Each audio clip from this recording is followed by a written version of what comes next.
Hello everyone and welcome to Firstpost America. I'm Eric Ham, coming to you live from the nation's capital in Washington, D.C. And over the next few minutes, we'll take you from the United States and around the world, covering all the top stories of the day. But before that, a look at the latest headlines. Iran's parliament approves a 20-year strategic partnership between Tehran and Moscow. Under the agreement, both countries will collaborate to counter common military threats, enhance military technical cooperation, and conduct joint exercises. The Philippines and the U.S. Coast Guard hold their first joint exercises in the South China Sea with naval and air units. The drills include communications and search and rescue and comes amid tensions over China's disputed claims in their strategic waterway.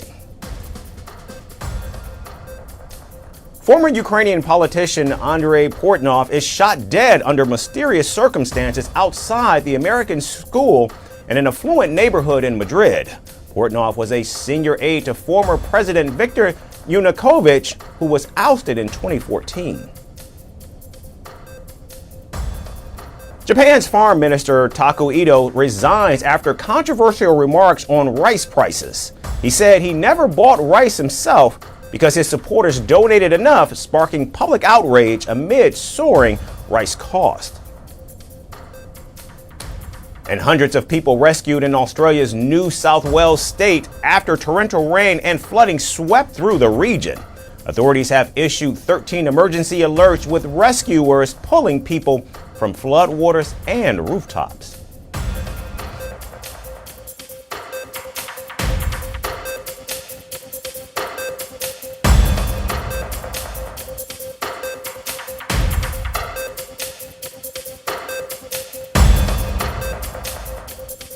We start at the White House, where President Donald Trump says he has selected a design for the Golden Dome missile defense system to protect the country against any attacks.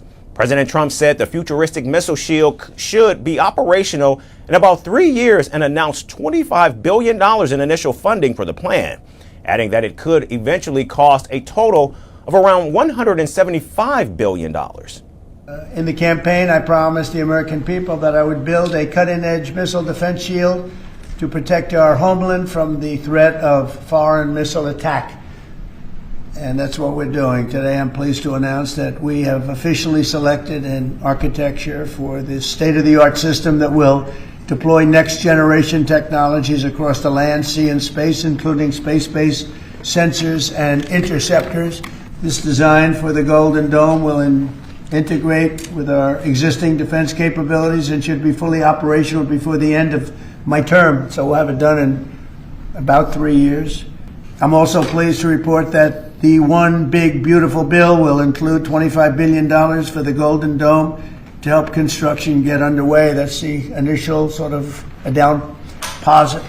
And we have probably, you're talking about, General, we're talking about $175 billion total cost of this when it's completed. Now, just days after returning to the Oval Office in January, President Trump put forth his intention for the system that is aimed at countering next-generation aerial threats, including ballistic and cruise missiles from land, sea, and even space.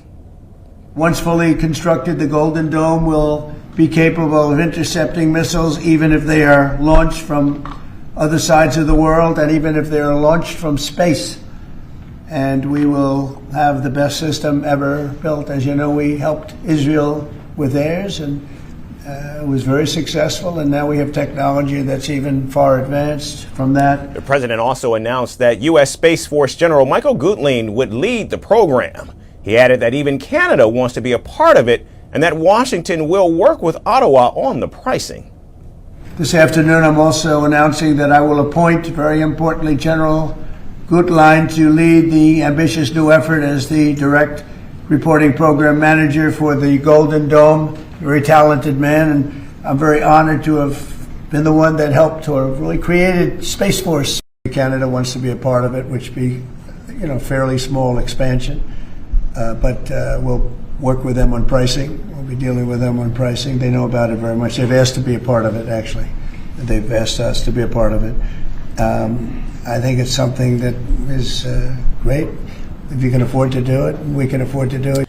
Now, speaking alongside President Donald Trump, U.S. Secretary of Defense Pete Hegseth said the Golden Dome will be a game changer for America. Ultimately, this right here, the Golden Dome for America, is a game changer. It's a generational investment in the security of America and Americans. Mr. President, you said we're going to secure our southern border and get 100% operational control after the previous administration allowed an invasion of people into our country. President Reagan 40 years ago cast the vision for it. The technology wasn't there. Now it is, and you're following through to say we will protect the homeland from cruise missiles, ballistic missiles, hypersonic missiles, drones, whether they're conventional or nuclear. Golden Dome is being designed using both terrestrial and space-based technologies, and it aims to create a network of satellites to detect, track, and potentially intercept rockets and missiles. The plan's name stems from Israel's Iron Dome air defense system that has intercepted thousands of short-range rockets and projectiles since it went into operation back in 2011. The 2022 Missile Defense Review pointed to growing threats to the United States from both Russia and China. In fact, last month, Beijing and Moscow slammed the Golden Dome plan and called it deeply destabilizing. They said it risked turning space into a battlefield. Pentagon officials have long warned, however, that existing American systems have not kept pace with new missile technology designed by Russia and China.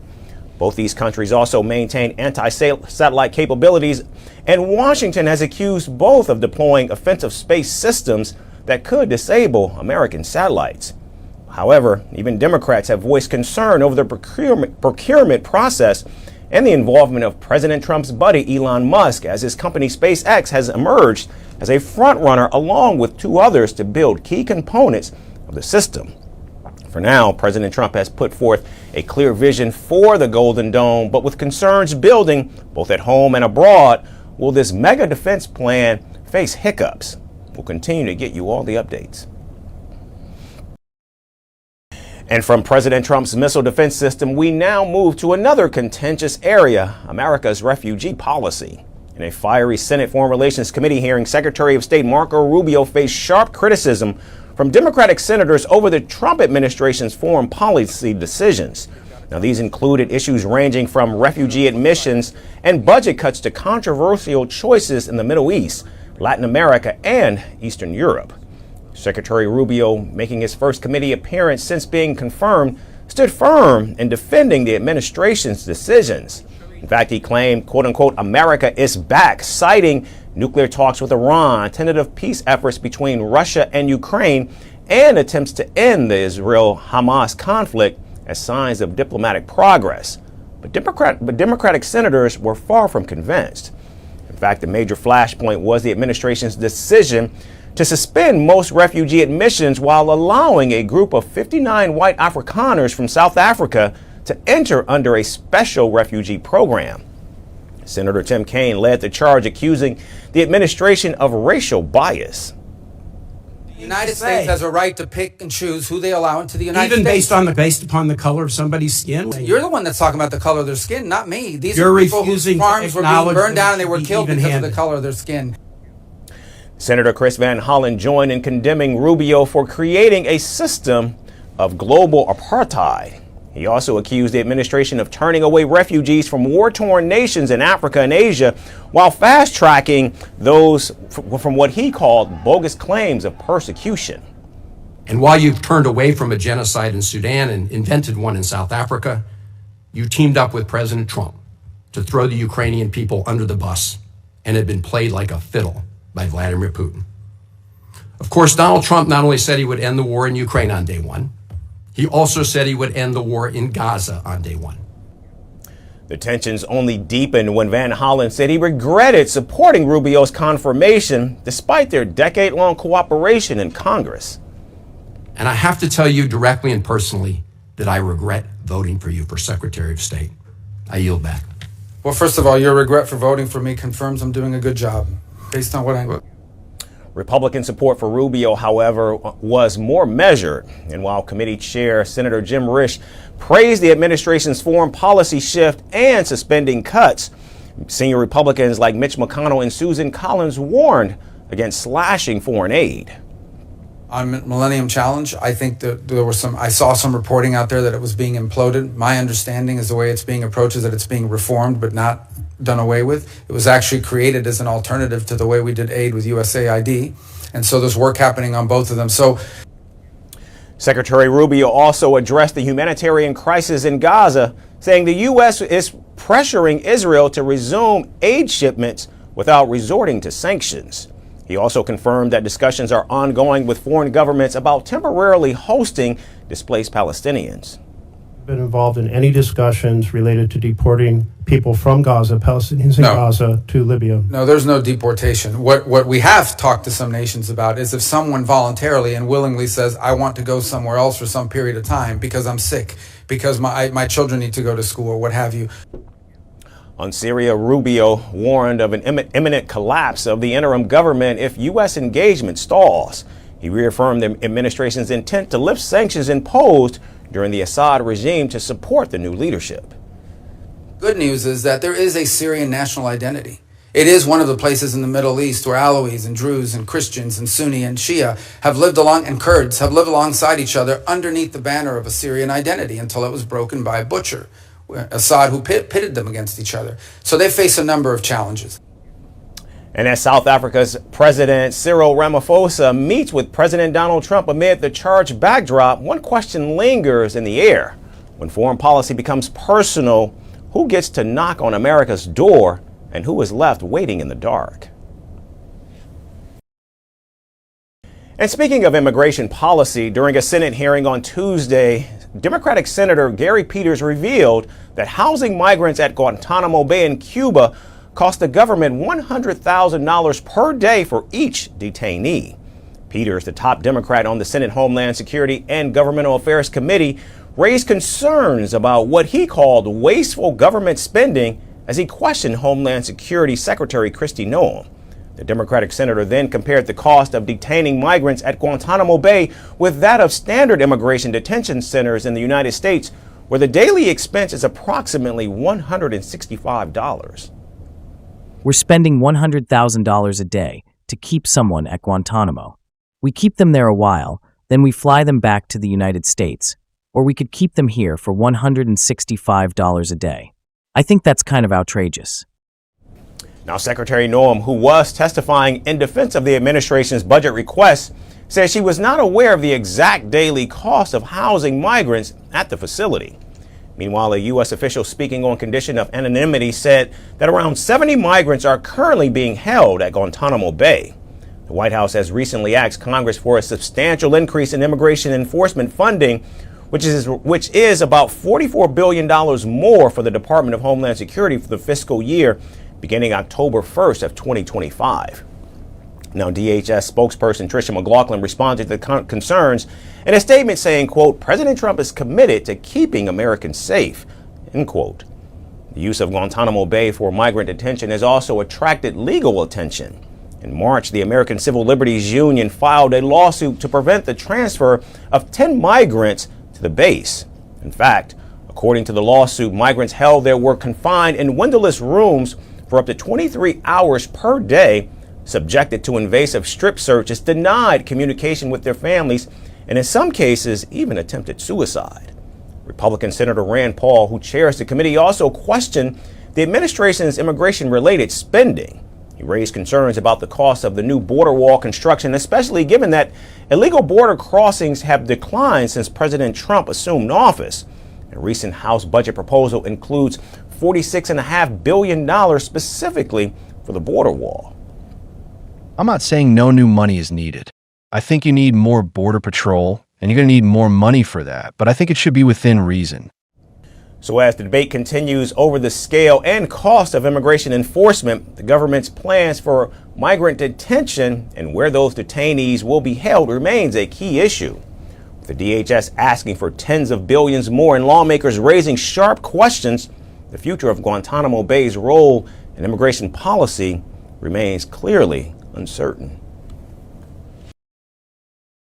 And now we turn our attention to Mexico, where two top aides of Mexico City Mayor Clara Brugada were assassinated in a brazen daytime attack. Mexico City is widely regarded as an oasis of relative security in a country plagued by drug cartel violence. The recent killing in Mexico's capital has sent shockwaves across the country. Now, this, of course, is not the first time that top Mexican officials have been brutally attacked. The country has had a long history of political assassinations as drug cartels seek to exert their power and influence. Here's the story with more. On a busy street, in broad daylight, bike-borne masked gunmen blocked a car, rained bullets on those inside, and fled, assassinating two top officials in the heart of Mexico City. Mexico City was seen as a relative haven in a nation grappling with widespread violence, but not anymore. This brutal assassination of two top aides of Mexico City Mayor Clara Brugada have sent shockwaves across Mexico's capital and the whole country. Teníamos información, pero fue ya confirmada. We had information that has now been confirmed. The head of the Mexico City government, Clara Brugada, has just issued a press release. The Mexico City government reports that, unfortunately, the private secretary of the head of government, Jimena Guzman, and Jose Munoz, advisor to the head of government, were killed during a direct attack on Tlalpan Avenue and Napoleon Street in the Moderna neighborhood of the Benito Juarez municipality. The victims have been identified as Jimena Guzman, Mayor Brugada's private secretary, and Jose Munoz, an advisor. Initial reports indicate that Guzman had been driving to work and stopped on a busy avenue in downtown Mexico City to pick up Munoz. Munoz was then approached by two gunmen on a motorbike, who shot and killed him in the street. The attackers then fired at least 4 shots at Guzman inside the vehicle, killing her. Authorities are still investigating the motive behind the attack, but security experts suggest this appears to be a targeted hit, likely carried out by organized crime. The specter of drug cartel involvement looms large, with experts suggesting this was a harsh message aimed at Mayor Brugada. Mayor Brugada has expressed profound sadness over the loss of her colleagues. She also vowed that there would be no impunity for those responsible. I feel very sad about the loss of Jimena and Jose Munoz, with whom I shared dreams and struggles for many years, first transforming Iztapalapa and now Mexico City. Jimena Guzman was a wonderful, tireless, very good woman. And Jose Munoz, I've known him almost since he was a child. He was one of the most intelligent and responsible people I've ever met. This incident is being investigated with the same rigor as our institutions apply daily. Investigate, clarify, and mark sure there is no impunity. It's our commitment. Transformar primero Iztapalapa y ahora la Ciudad de México. President Claudia Sheinbaum, a former Mexico City mayor herself, has offered her full support to Brugada, calling the incident deplorable. We express our solidarity and support for the families of these two individuals who have worked in our movement for a long time. We know them, we stand with their families, with Clara, and we will give her all the support she needs from the Mexican government. Following the shocking assassinations of the top Mexican officials, security has been heightened in the area. Authorities have also seized a motorbike and another vehicle in connection with the investigation. The Mexico City government has suffered such attacks in the past. This incident brings to mind the 2020 assassination attempt on then police chief Omar Garcia Harfuch, who is now the federal security minister. In the attack, Harfuch was shot and injured, and 2 of his bodyguards were killed. He blamed the attack on one of the country's most powerful drug groups, the Jalisco New Generation Cartel. The threat of such violence remains a stark reality for officials in Mexico, where political violence has become common in many parts of the country. Several political candidates have been assassinated in killings usually linked to drug cartels seeking to exert influence. As Mexico continues to grapple with drug cartel violence and political murders, it remains to be seen how the government will counter this menace and stop the bloodshed in the coming days.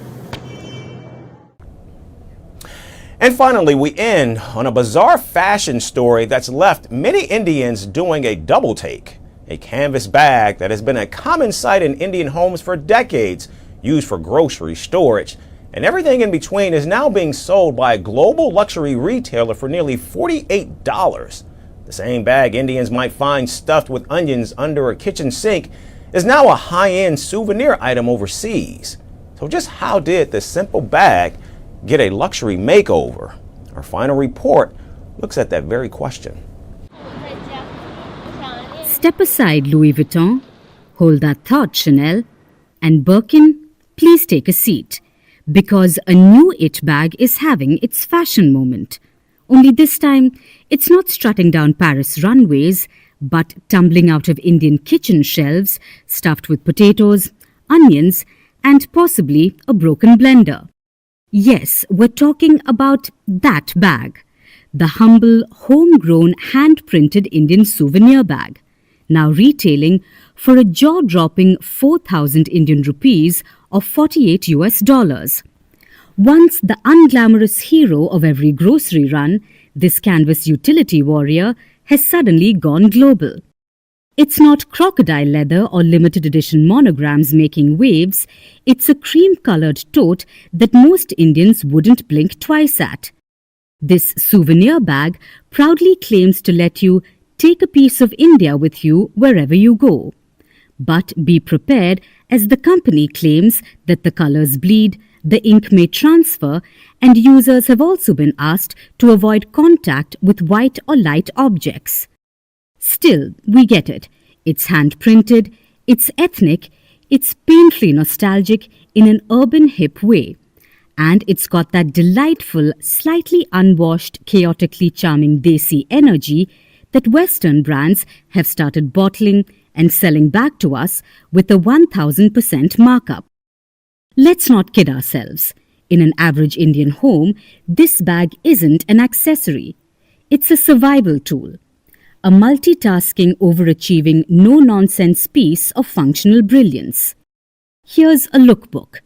Whether it's buying vegetables or grains, this bag's been through more market than your stockbroker. It's also used as the lord of storage. Old clothes, childhood report cards from 2003, you can toss them all in. It's also a desi suitcase for many. One can't ignore the fact that this bag has become a fashion statement from a survival staple. The same bag that's been dumped in dusty corners has now become a designer darling. It's minimalist, it's authentic, it's cultural. It's also kind of absurd, because nothing says cultural appreciation quite like charging $48 for a bag that your grandmother got for free with bulk detergent. As expected, the internet exploded faster than a pressure cooker without enough water. Desis online have been both outraged and wildly entertained. One social media user termed this deal as crazy, while another was shocked with the hilarious margins. One user called the bag that never breaks, while another quipped that he's lived next to the store whose initials are on the bag. Another user said seeing people carrying this at airports. The West appears to be cleverly repackaging everyday Indian utility items like this humble ration bag and selling them back to global consumers at jaw-dropping prices, all under the guise of minimalist fashion. What costs approximately $0.58 in India is now a $48 souvenir. And if you're paying $48 for it, we hope it at least comes with free groceries. That's our show for today. We certainly thank all of you once again for tuning in. We hope to see you right back here again tomorrow. Thanks everyone for watching.